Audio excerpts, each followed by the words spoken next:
So what we're gonna do now is a backwards sled drag with a focus, in this case, on letting the right lower rib cage and the right back of the hip relax. So in this situation, I'm gonna have something tethered around my waist. And again, what we're doing is every time we take a step on this right side, we're trying to allow this musculature down here to relax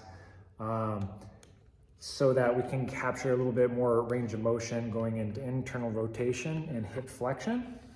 Make it more comfortable to sit, also make it easier to get into a cut or eventually get deeper into your squats and your deadlifts. But in this situation, we're gonna take it slow, and you can do it for a lot of repetitions in order to just get the feel for what you're trying to do, okay? So,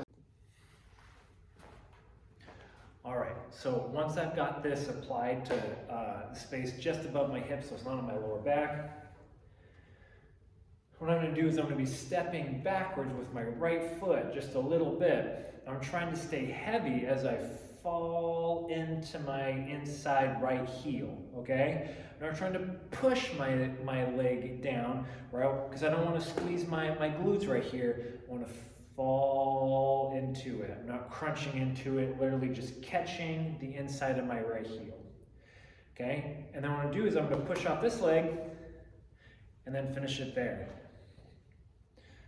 So I'm here and again.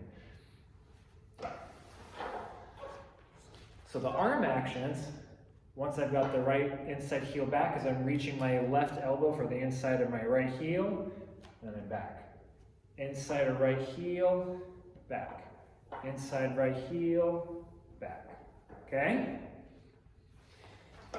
Again, making sure that the glute's nice and relaxed as you do it, and you're trying to just maintain an easy respiration rate, maybe a little bit longer exhale than you normally would, all right? Have fun.